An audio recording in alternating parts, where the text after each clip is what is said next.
This is the moment the map rises into terrain. This is where sovereignty takes form. Across cultures and centuries, the image returns again and again.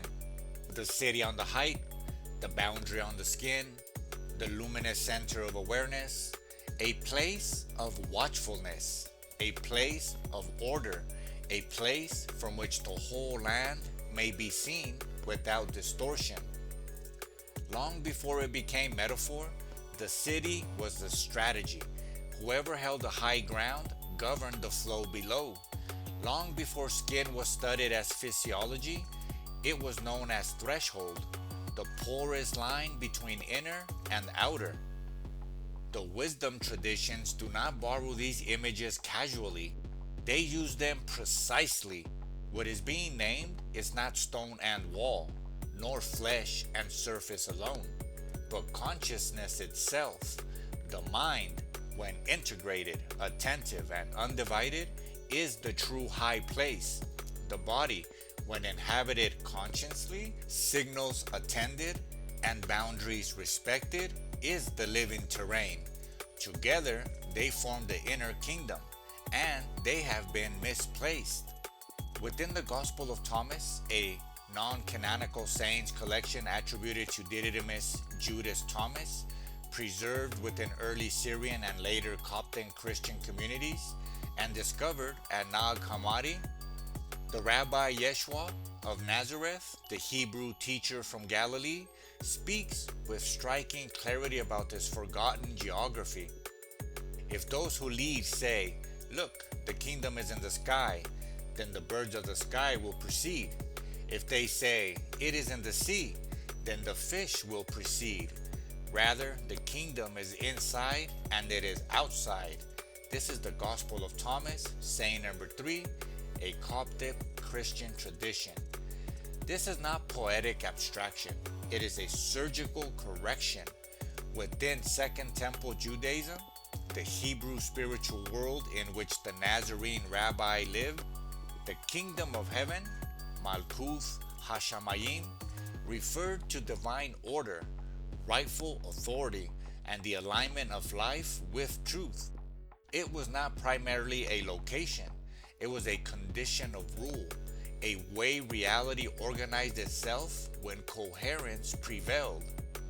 Later Christian institutions, particularly within the Catholic and Orthodox theological development, gradually relocated this kingdom into the afterlife, somewhere in the sky or at the end of time.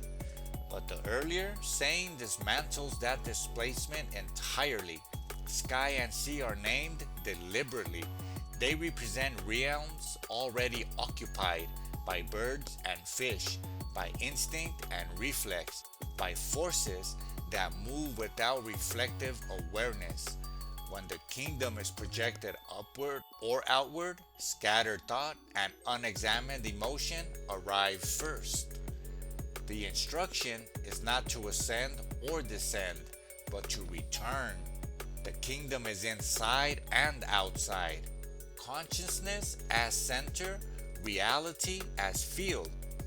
Microcosm and macrocosm aligned. The skin is not a wall but a living membrane. The mind is not ruler by domination but by clarity. The Nazarene rabbi continues in saying number 3.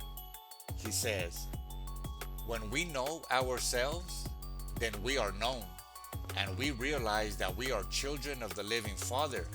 But if we do not know ourselves, then we dwell in poverty, and we are poverty."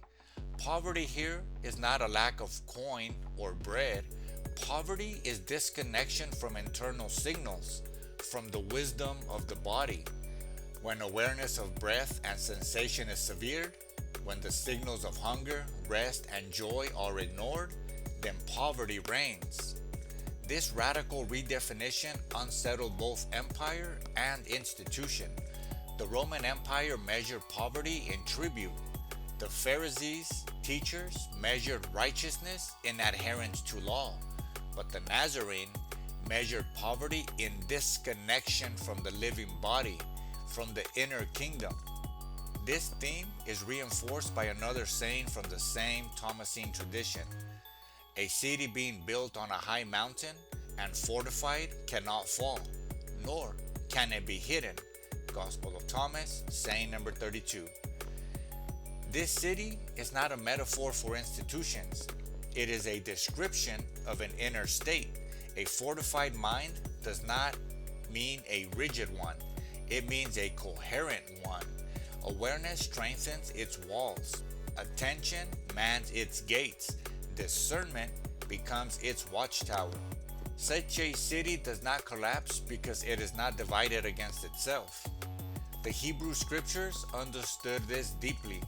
A divided kingdom could not stand, neither could a divided self. In the Jewish Christian Gospel of Matthew, canonized by Catholic and Protestant traditions, Rabbi Yeshua of Nazareth delivers the same principle using nearly identical imagery. A city built on a hill cannot be hidden. Gospel of Matthew 5:14. The fortified city and the visible city are the same reality seen from two angles. One speaks of internal strength, the other of external consequence. When the mind is cohered, its order radiates. It cannot be concealed because coherence expresses itself naturally. In the Thomasine tradition, Saint 24 declares, "The light within a person of light shines, and it illumines the whole world. If it does not shine, it is darkness." Light does not descend from above. It turns on. It ignites from within. The Gospel of Matthew echoes, "You are the light of the world. A city set on a hill cannot be hidden." Matthew 5:14. This is the mystery. Light is not bestowed from sky or sea. It is awakened inside the skin. When awareness turns on, the body becomes luminous. The kingdom is not descending spectacle. It is ignition. Much of human suffering arises not from lack of belief, but from misplaced authority. Rules are substitute for awareness.